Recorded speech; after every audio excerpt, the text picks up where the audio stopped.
Hello, hello, hello. Welcome back to another episode of An Orange Life. This is Deanna. Well, you know I had to come back for this one, y'all. Y'all know damn well that I had to come out and say something about this one because this is right up my alley. Lord, Lord, Lord, Lord. Jesus Christ. Where do I begin? Well, first of all, I have been listening to the series. I got up to episode 44, part 44. I really too much. I'm gonna listen to the rest of it, but for the most part, I think she pretty much gave the majority of the backstory on who the f did she marry. Let's look at the psychology of it. We're just going to dive right into it. Before I dive right into it, if you need a therapeutic call, link is below. Um, I also have a link below that for a sign up form for if you want to leave your name and email address. Because what I will be doing, I'm trying to see how many women would be interested in transformation training. And I will go into that more in depth in my Psychology of Women series. I didn't put it in my first Psychology of Women part one because that's already going to go up. As a matter of fact, it's scheduled to go up already. So that's going to pop up on your feed any day now. In part two, I'm going to start putting in the form for the transformation group, and I'll go into detail on in part two of the Psychology of Women. Let's get into this stuff with Risa. What can I say? It's so much that goes on with this. Number one, we're going to start with the fact. Let's just start with the obvious. She was desperate. She said it herself that she was desperate. She wanted to be married. She was desperate for a relationship. And as we know, ladies and gentlemen, doesn't matter. When you are desperate, these are the things that happen when you're desperate. You overlook all red flags because every single red flag was right in her face from the very beginning. And she ignored all of them. She chose to ignore all of them. It's not that she ignored, she chose to ignore because she had tunnel vision on just having a man and getting married. So she just threw all caution to the wind, wasn't paying attention, didn't want to pay attention. It's not about didn't pay attention, she didn't want to. And if you haven't listened to my Psychology of Men series or my Psychology of Men, the Deviant Switch, please go back and listen to that series because I go into detail on when you meet a man, what you should be doing in the very beginning to save you what this chick just went through. Because I'm going to tell you, there's a part of me, I have empathy for her as a woman, but there's a part of me that don't because the red flags were in your face. And what you're going through is just something you're going to have to go through, which she did. She admitted it. She said it's nothing that nobody can say to her, and which I can understand. She has to deal with the consequences of her actions. And I hope this is a cautionary tale for women not to fall into these traps. You have to understand and have to recognize and realize in today's society that men and women, not just, women, men and women need to be knowing who you're getting into relationships with. Now, mind you, there's always, of course, you don't know 100% about a person. I get that. But you need to know at least the core of a person and just the basics. And you only get to know that through research. When research means talking to people, knowing people in their history, families, what's their job status, how long have they been at their jobs, have you been to their job, it's just so many factors that go into this. And this woman, it started in the very beginning. When I first started this series, listening to the series, I pulled out a pen and paper to take notes so that I can do this video for you guys. And within the first 10 minutes, she already set a red flag.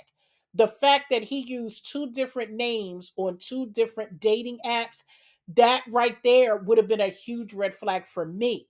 Because if you have to change your name when you're on a dating site, that means you're hiding something. So if you're hiding something and you're being deceitful, then what else are you hiding? So that alone would just turn me off, and I wouldn't be trusting the person right then and there, because you're starting off on the wrong foot. The fact that you're on multiple sites with a different name, that would have been a red flag for me, and I wouldn't have pursued it from there. I wouldn't have continued from that point on based on that alone.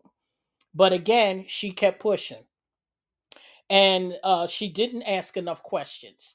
She didn't. I mean, every she said that the brother was on the phone every day. Why is it you never asked to talk to the brother yourself, speak to him personally yourself on the phone?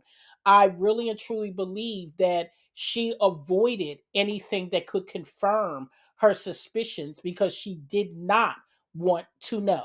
That's why she kept that man for as long as she did.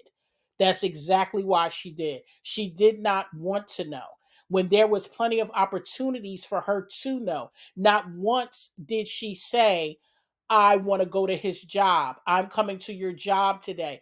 I understand that it was COVID, but after COVID, what that got to do with driving to the parking lot? What that got to do with seeing him coming out of his job? What does that have to do with popping up on him at his job and acting like you're surprising him, taking him to lunch? There were things that should have been done prior to all of this stuff with these 50 parts. It really is. Now, um they're probably going to give this woman some sort of movie deal of some kind, whether it's Netflix or Lifetime or whatever. She'll probably get some, or Tubi or whatever. She'll probably get some sort of movie deal and will probably get paid off of it. And kudos for her. I'm not mad at any, sister that, turn her pain into a paycheck. I'm not, I ain't mad at her. But I don't have a whole lot of empathy for her. I have some as a woman, because from woman to woman, you don't like, women to, you empathize with women going through heartache over a man. But then on the other side of it, we're living in an era now where there are so many apps that you could spend $1 because they give you a 7-day free trial and start doing some background checks. Because I'm gonna tell you right now, I do background checks on everybody, honey. The men that my daughter date, we always do background checks. I do background checks. The man that I'm dating now, background check, honey. That's how I felt. One guy I was dating, this was a while ago before I met my fiance.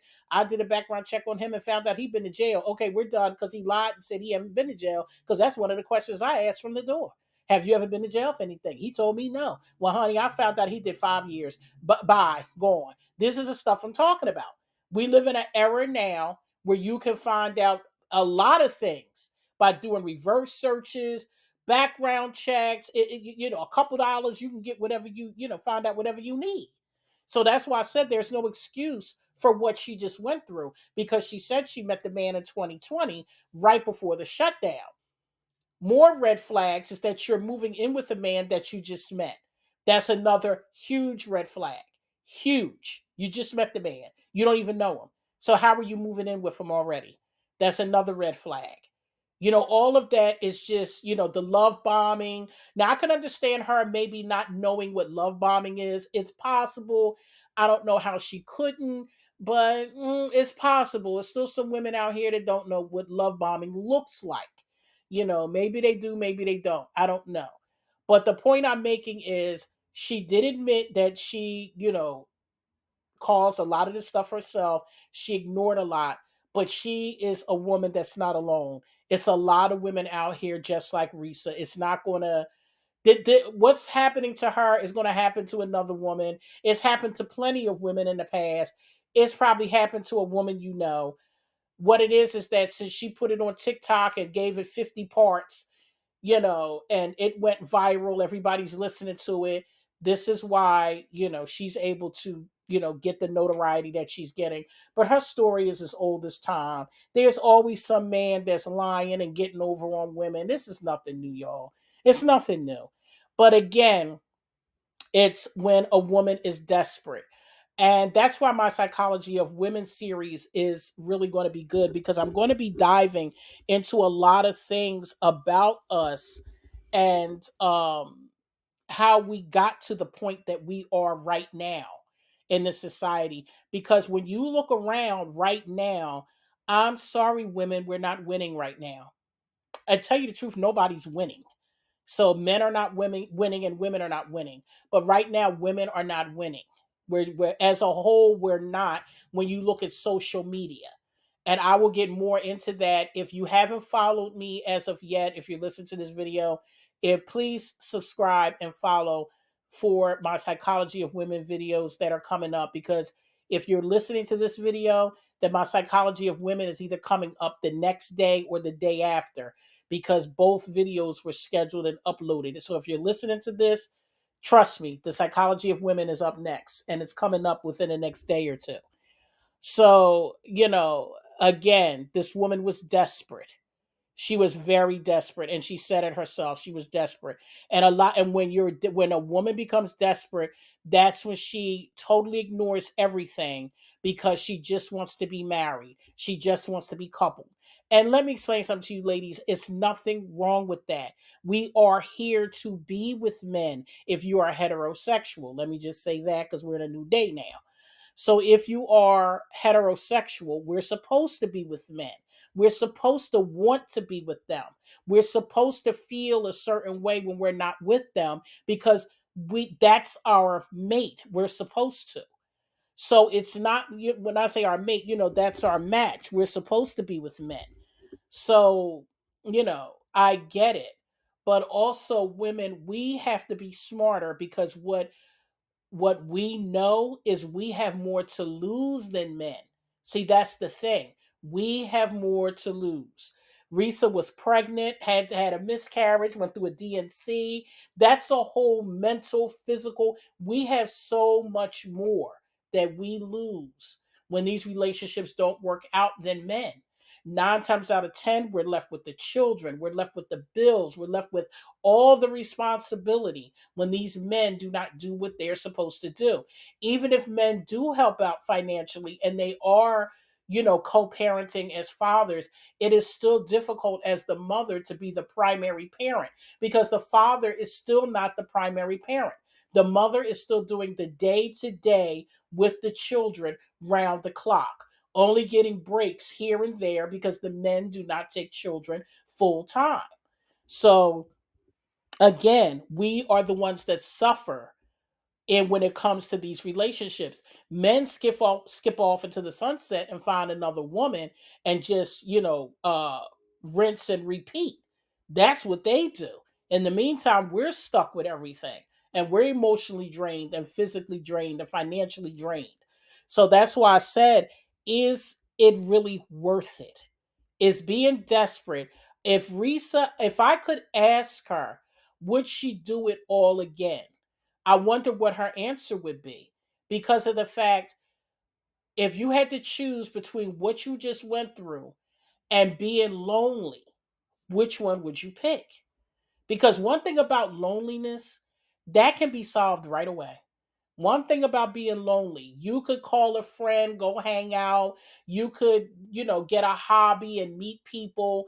You can solve loneliness. Loneliness is something that is temporary. It's all about what you do with the loneliness.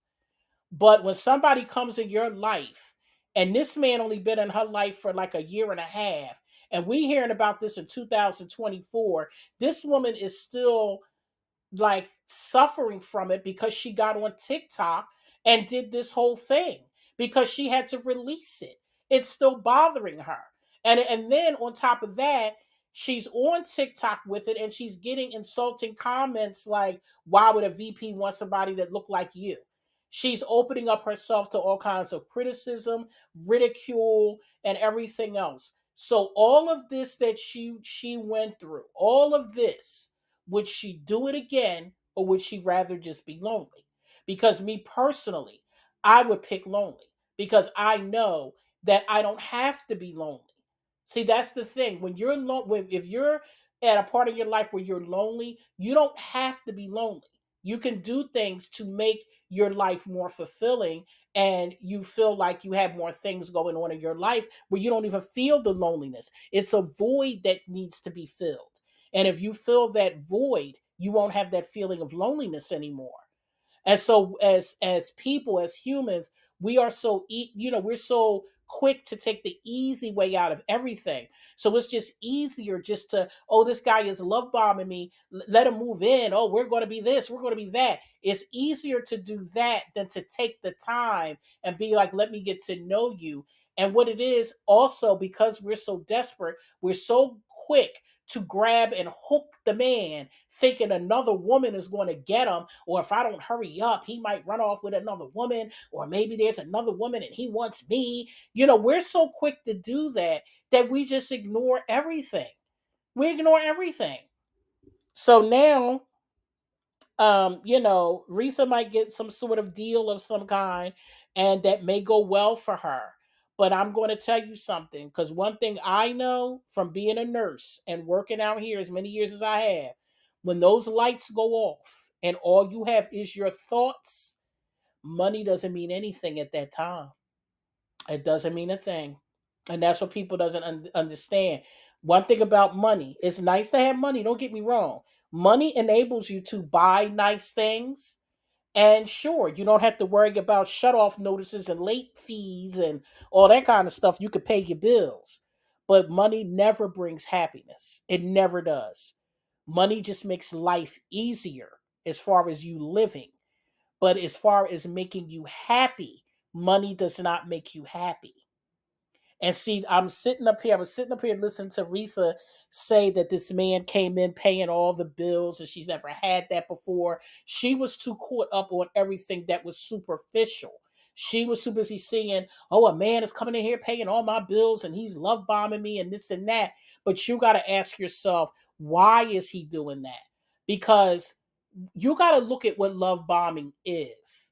When someone comes into your life, and I'm going to say man or woman because there are women out here that love bomb, so hey, when someone comes into your life and they don't know anything about you, nothing, they're just meeting you, why would they do all these romantic loving things for you so quickly, so fast? They just met you.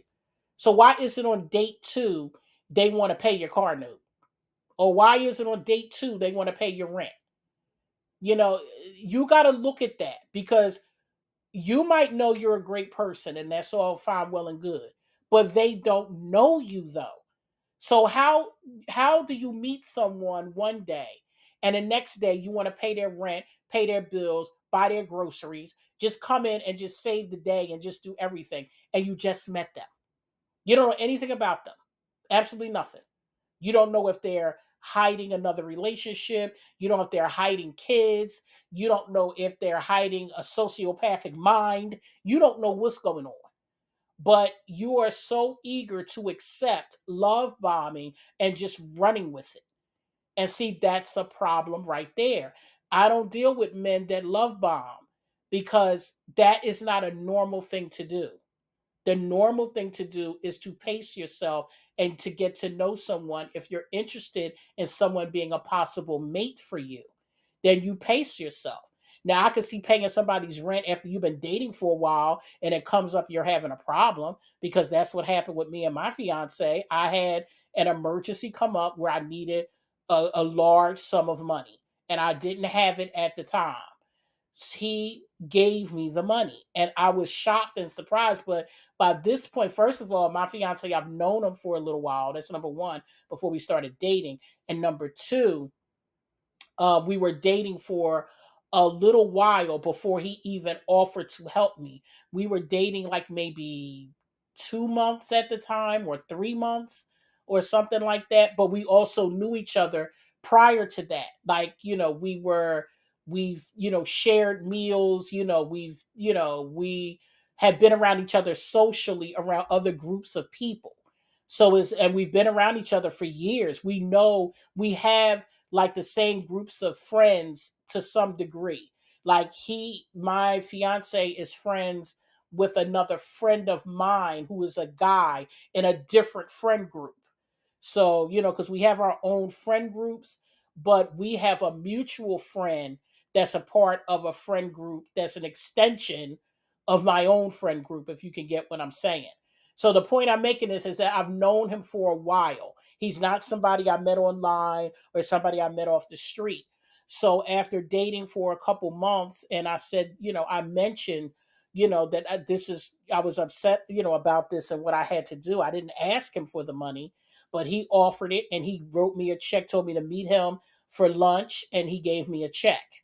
And ever since, and to tell you the truth, I wasn't that much interested in him. I was kind of dating him, just, he asked me out on a date and it was for dinner. And I was like, hey, why not? I'm single. I wasn't doing nothing. So I'm like, hey, why not? I wasn't looking for it. That's the point I'm making. I wasn't looking for it. I wasn't out here looking for a man.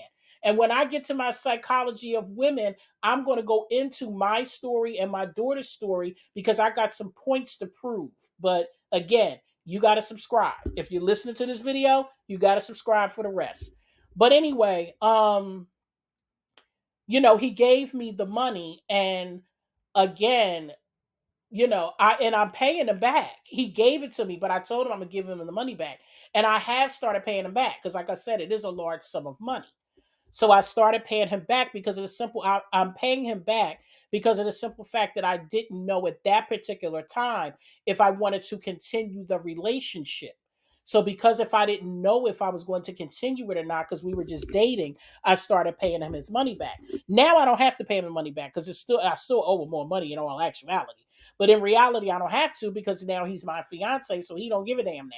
But the point I'm making is that it wasn't a love bomb type of thing.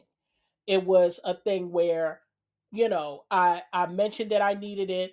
We were dating a couple months. We already knew each other, and he offered me the money. He offered it as a loan. And that's no, he offered to give it to me. I said a loan. That's what it was. Because I wasn't sure on where the relationship was headed. And I started to pay him back the money while we were still dating until we made our relationship official. When we made it official, I was still paying him back up until he proposed. Then I stopped paying it because I said I ain't paying it no more. I'm a fiance, then damn it, you eat the cost. And damn it, that's it. So, once we became official, then I was like, okay, never mind, I ain't paying it. But the point I'm making is I don't understand how women do not see love bombing as a red flag because that's not something that you do normally. So, I don't understand, how women, like I said, I just don't understand it. Now, as far as Reese is concerned, she is, like I said, she's no different than the women from the Tinder Swindler movie. No different. Women are these white women was desperate. They wanted a man. They saw a suave man with money, private jet, and they thought, wow, I'm going to be living the high life and all that. No, it was another one. This is what they do. This guy is just the lower version of the Tinder swindler because at least the Tinder swindler, he did show he had some money. He did show it. Now this guy didn't show it, but the Tinder swindler, at least he showed it. So he got away with it a little better than this clown because this clown ain't have no money. Anytime he was driving, he ain't driving nothing no better than what we all driving. Talking about some company car that never came home and all this other stuff. And she knew, and this is another thing about Reese's story. Every time she knew it was a lie, she still continued with him. She still continued to live with him. She still kept going and she still kept going. At what point was she letting go? Because at least the other wife let go in 6 months. So she was with him for like over a year altogether. I think it was like a year and a half. So my thing is, why did you even stay with him that long? Because all I needed, I think when I was listening to the story, all right, let's get past the fact that he lied about the apps. When we got to the when she had the miscarriage and he couldn't pick her up in 3 hours and all this, that's when I would have been done because things have really it gotten to the point then where it got too serious because now my life is involved. You're talking about having a miscarriage. I needed to go in and have a procedure and all this stuff. And, my mom is somewhere else. I have nobody, no family there and everything else. So now you're talking about a very delicate moment. So this is what we're talking about now. And I would have been going then.